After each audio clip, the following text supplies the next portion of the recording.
Karen Knott here from Primetime Possibilities, and the theme of this coaching corner is your story.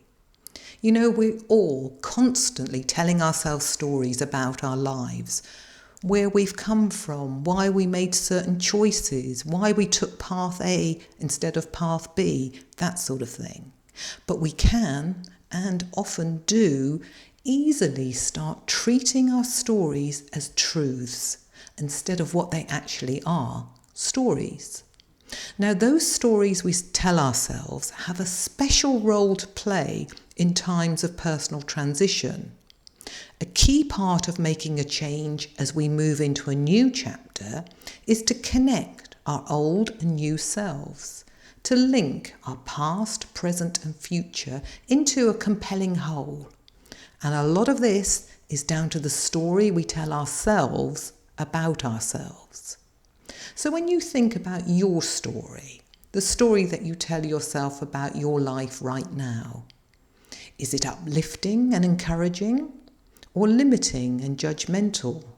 Because this can be the difference between moving forward, feeling determined, positive and confident, or being unable to move forward because you feel stuck, frustrated, defeated and disappointed. Now, part of my role as a coach is to remind my clients they're not merely characters to whom things just happen, but the creators of their story as well.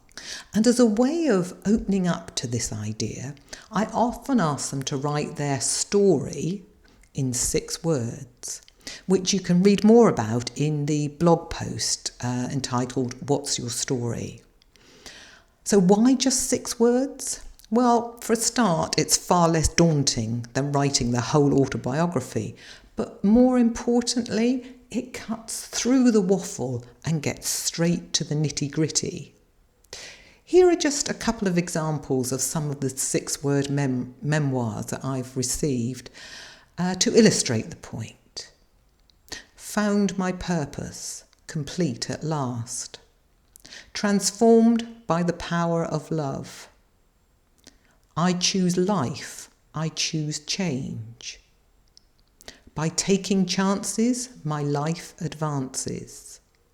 So I think you can see how these illustrate the point about getting straight to the nitty-gritty. So how about you? What's your story? You might like creating a 6-word story of your own. You know, it can be about your life, a particular phase you're going through, or simply what you want this next chapter to look like. So don't overthink it, but when you've compiled your 6-word memoir, and there may well be more than one, read it back to yourself and notice how it makes you feel. You know, we have to be so careful. The things we tell ourselves and the language we use has a huge impact, both positive and negative, on how we feel. How we feel directly impacts how we approach our friends, our family, colleagues, life, work, and therefore has a massive impact on, well, just about everything. So when you read your 6 words back to yourself, if it leaves you feeling negative, disappointed, demoralised, think about how you could rewrite it so that it's still an authentic story, but leaves you feeling lighter, more positive and motivated for action. For example, one woman told me her story was tired of struggling, have no choice. So she rewrote her story as seeing the light, work in progress. And while this story still describes her situation, the language she chose in the rewrite gave her hope and motivation rather than a sense of resignation. So give it a go. I'd love to read your stories, so please do share them with me.